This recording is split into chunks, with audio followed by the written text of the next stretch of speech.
अब देखिए कि चैप्टर की शुरुआत में मैं आपको दो सिंपल सी परिभाषाएं बताता हूं कि विराम अवस्था क्या होती है और गति क्या होती है। अब समय व्यतीत होने के साथ साथ, क्या बोला मैंने, कि समय व्यतीत होने के साथ साथ यदि एक वस्तु अपनी परिवेश अर्थात कि चारों ओर की वस्तुओं के सापेक्ष में अपनी स्थिति में कोई परिवर्तन नहीं करती तो वह वस्तु विराम अवस्था में कहलाती है।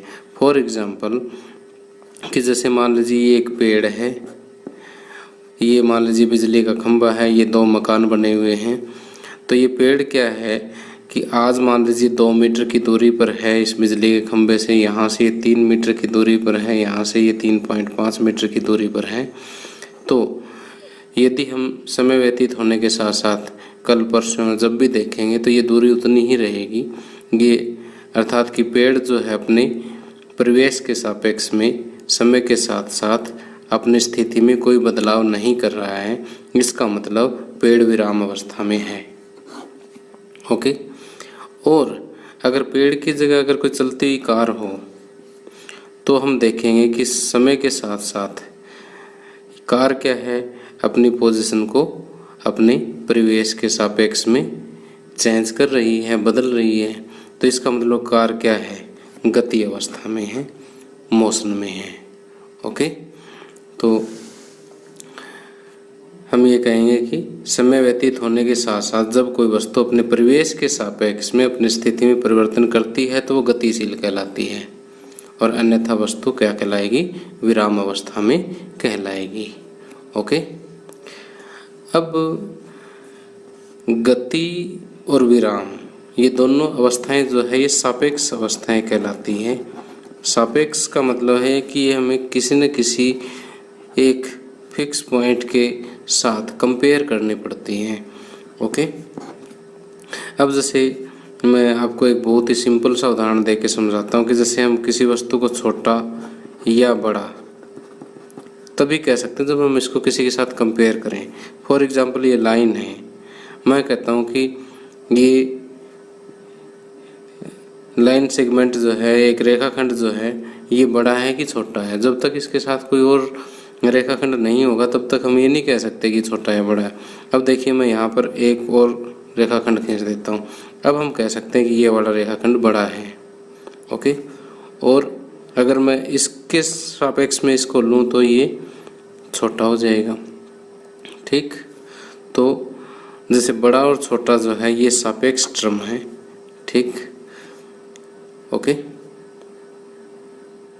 तो देखिए कि एक रेखाखंड जो है एक ही समय में बड़ा भी है और छोटा भी है। ठीक उसी तरह से एक वस्तु एक ही समय में विराम अवस्था में भी हो सकती है और गति अवस्था में भी हो सकती है। कैसे? जैसे मान लीजिए एक बस है, क्या है, बस चलती हुई अवस्था में है और इसके अंदर एक ही पैसेंजर बैठा है। ठीक। ये जो यात्री है ये दूसरे यात्री जो इसी बस में बैठा है उसके सापेक्ष में देखिए समय के साथ साथ अपनी स्थिति में कोई परिवर्तन नहीं कर रहा है। तो इसका मतलब ये पैसेंजर एक जो है पैसेंजर दो के सापेक्ष में विराम अवस्था में है। लेकिन अगर कोई व्यक्ति, तीसरा व्यक्ति बस से बाहर है, ठीक, तो उसके सापेक्ष में क्या है, अपनी स्थिति को बदल रहा है। तो इसका मतलब इसके सापेक्ष में तो गति अवस्था में है और दूसरे पैसेंजर के सापेक्ष में ये विराम अवस्था में है। तो एक ही समय में एक वस्तु विराम अवस्था में भी हो सकती है और गति अवस्था में भी हो सकती है।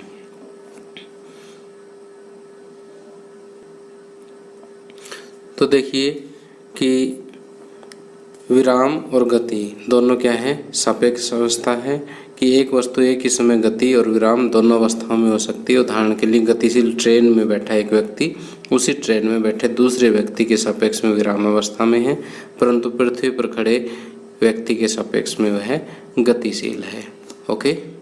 तो देखिए इस डिस्कशन से एक बात तो स्पष्ट हो जाती है कि किसी वस्तु की स्थिति को दर्शाने के लिए हमें एक प्रेक्षक की तो ज़रूरत पड़ती है कि वो प्रेक्षक, देखिए कि जैसे अगर ये प्रेक्षक लेते हैं तो ये विराम अवस्था में, ये प्रेक्षक लेते हैं तो ये गति अवस्था में हैं, तो जब तक हम प्रेक्षक नहीं लेते तब तक विराम अवस्था या गति का जिक्र करना जो है बेकार है।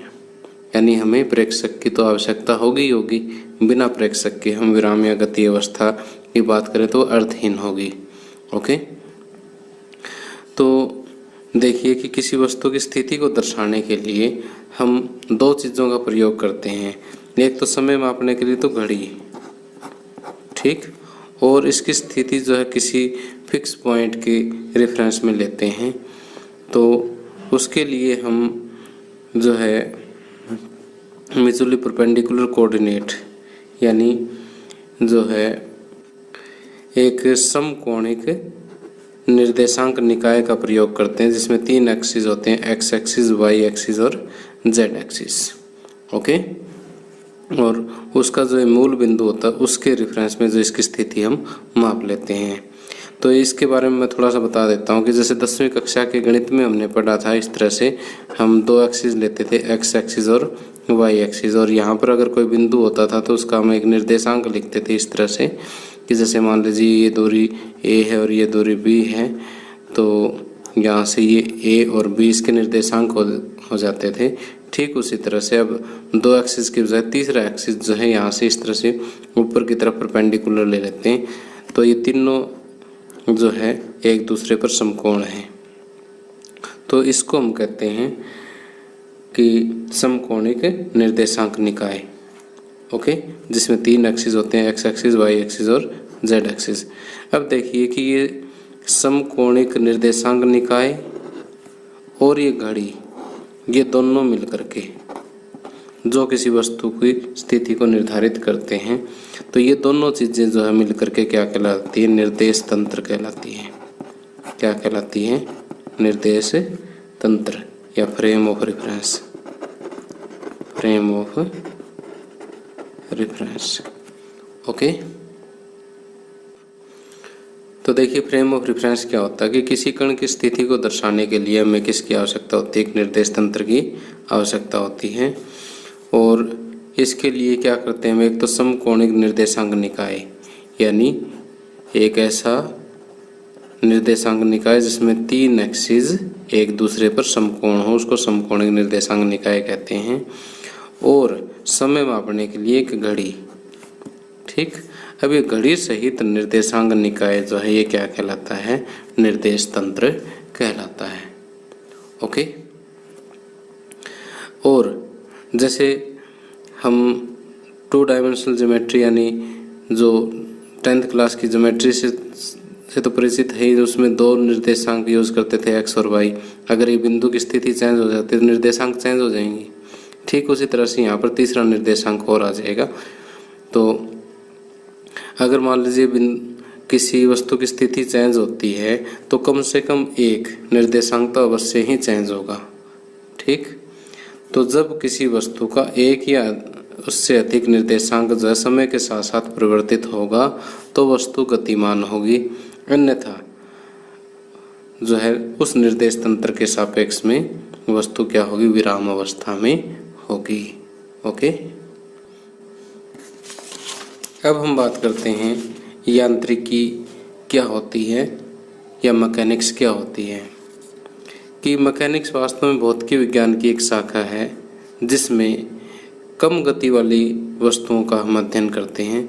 कम गति का मतलब कहें तो जैसे एक तो स्पीड बहुत हाई होती है, जैसे order of speed of light, यानी बहुत तेज़ गति वाले कण जो होते हैं उनकी बात करते हैं। एक जैसे हम सिंपल जो हमारे ट्रेन, बसेस वगैरह की जो एरोप्लेन लगा लीजिए, इनकी जो मोशन है उनकी जो स्टडी करती है फिजिक्स की, वो ब्रांच जो है वो क्या कहलाती है?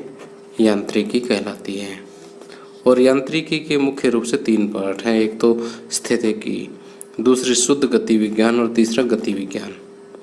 स्थितिकी या स्टैटिक्स में क्या होता है कि इसमें जब वस्तु विराम अवस्था में हो ना, सिर्फ विराम अवस्था में, तब उसकी स्टडी कर जिस ब्रांच में की जाती है उसको हम कहते हैं स्टैटिक्स या स्थितिकी।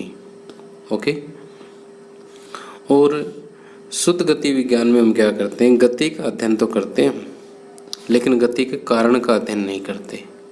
कि किस कारण से गति पैदा हुई उस पर विचार नहीं करते, हम सिर्फ गति का अध्ययन करते हैं। उसको हम कहते हैं शुद्ध गति विज्ञान। और गति विज्ञान यानी डायनामिक्स, डायनामिक्स में जो है गति का तो अध्ययन करते ही करते हैं, साथ में उसके कारण का भी अध्ययन करते हैं। ओके, तो ये था यांत्रिकी के बारे में। अब मैं आपको बताता हूँ कि गति के कितने प्रकार होते हैं। एक तो एक विमीय गति है, एक द्विविमीय गति है, और तीसरा त्रिविमीय गति है। तो एक विमीय गति यानी 1 डायमेंशनल मोशन, द्विविमीय गति 2 डायमेंशनल मोशन, और त्रिविमीय गति मीन्स 3 डायमेंशनल मोशन। अब हम एक एक को डिटेल से पढ़ते हैं, बहुत ही आसान है ये, थोड़ा सा ध्यान दीजिए कि एक विमीय गति क्या होती है, 1 डायमेंशनल मोशन क्या होता है कि यदि समय के साथ साथ केवल एक निर्देशांक परिवर्तित होता है। एक निर्देशांक परिवर्तित होने का मतलब क्या है कि यदि वस्तु जो है, मान लीजिए ऐसे एक्स एक्सिस के पैरेलल चल रही है, या वाई एक्सिस के पैरेलल, या जेड एक्सिस के पैरेलल, यानी एक स्ट्रेट लाइन में चलेगी। अगर एक स्ट्रेट लाइन में चलेगी तो बाकी 2 निर्देशांक चेंज नहीं होंगे, सिर्फ एक निर्देशांक ही चेंज होगा। ठीक, बेशक वो स्ट्रेट लाइन कैसे ही हो। ओके, तो कहने का मतलब ये है कि जब समय के साथ साथ, या फिर हम सिंपल भाषा में बात करें कि जब कोई वस्तु एक बिल्कुल सीधी रेखा में चलती है तो उसकी गति जो है वो क्या कहलाएगी, एक विमीय गति या 1 डायमेंशनल मोशन कहलाता है। ओके, और इसको और शुद्ध भाषा में लिखना चाहें तो यदि समय के साथ साथ केवल एक निर्देशांक परिवर्तित होता है तो एक विमीय गति कहलाती है। जैसे हम ऊपर की तरफ कोई पत्थर फेंक देते हैं, ठीक, तो बिल्कुल सीधा जाएगा और सीधा ही आएगा, बिल्कुल ऊर्ध्वाधर आपने फेंकना है। और एक सीधी पटरी पर अगर रेलगाड़ी चल रही है तो उसकी गति को भी आप एक विमीय गति मान सकते हो, या सिलाई मशीन की सुई की जो गति है उसको भी आप एक विमीय गति मान सकते हो। दूसरा आता द्विविमीय गति कि यदि कोई वस्तु एक प्लेन में चल रही है, जैसे मान लीजिए कागज़ एक प्लेन है, तो इसमें लंबाई है, चौड़ाई है, ऊंचाई नहीं है, तो अगर कोई वस्तु सिर्फ इस प्लेन के अंदर चल रही है तो उसका जो मोशन है, प्लेन का मतलब हिंदी में तल कहते हैं इसको, अगर एक तल पर अगर कोई वस्तु चल रही है तो उसको हम द्विविमीय गति कहते हैं। जैसे मान लीजिए मैं पेन चला रहा हूँ, ठीक, ऐसे अगर इसको ऊपर नहीं उठाता तो पेन की जो टिप है उसका जो मोशन है, उसका जो गति है वो क्या है, 2 विमीय गति। लेकिन अगर मैं ऊपर उठा लेता हूँ फिर 2 विमीय गति नहीं रह जाती उसकी। ठीक है, तो इसके और उदाहरण हम ले सकते हैं कि जैसे कैरम बोर्ड पर गोटी अगर चलती है तो, यानी कैरम का कॉइन, कैरम बोर्ड आपने खेला होगा, उसकी जो गोटी चलती है एक तल पर चलती है तो उसका जो मोशन है, उसकी जो गति है वो द्विविमीय गति है। और क्रिकेट के मैदान में अगर कोई खिलाड़ी खेलता है तो मैदान के ऊपर ही भागता है तो उसकी गति को भी आप द्विविमीय गति मान सकते हैं। सूर्य के चारों ओर पृथ्वी का जो परिक्रमण है वो देखिए कैसा पाथ होता है, बिल्कुल एक प्लेनर पाथ होता है, एक समतल पे पाथ होता है, तो उसकी जो गति है वो भी, यानी पृथ्वी का जो परिक्रमण गति है, सूर्य के चारों ओर गति जो है वो क्या कहलाएगी, द्विविमीय गति कहलाती है।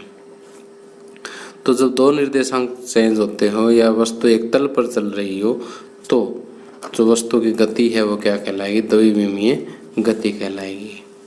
और त्रिविमीय गति तो आप समझ गए होंगे, जब तीनों निर्देशांक परिवर्तित होते हो, यानी अगर स्पेस के अंदर अगर कोई वस्तु चल रही हो, यानी जिसके तीनों एक्सिस चेंज होंगे, यानी एक्स एक्सिस भी चेंज होगा, वाई भी चेंज होगा, जेड भी चेंज होगा। इस तरह से जैसे आसमान में पक्षी उड़ रहा है या हवाई जहाज जो है उसकी गति जो है क्या कहलाती है, त्रिविमीय गति कहलाती है। ओके, अब देखिए गति के अन्य प्रकारों में कि 3 टाइप की गति मैं आपको और बताता हूँ। स्थानांतरणीय गति या स्थानांतरीय गति, दूसरा है घूर्णी गति और तीसरा है दोलनीय गति। बिल्कुल आसान सी बात है कि यदि कोई वस्तु एक सीधी रेखा में चले या किसी कर्व्ड पाथ पर चले, एक वक्र पथ पर चले, ठीक, तो यानी एक किसी वस्तु के सापेक्ष में अगर ये एक सीधी रेखा में चले या एक वक्र पथ पर चले तो इसकी गति कैसे कहलाएगी? स्थानांतरीय गति या ट्रांसलेटरी गति कहलाएगी। ओके। दूसरा है रोटेटरी गति यानी घूर्णी गति, यानी एक फिक्स पॉइंट के अबाउट अगर कोई बॉडी घूमती है, किस तरह से घूमती है कि जैसे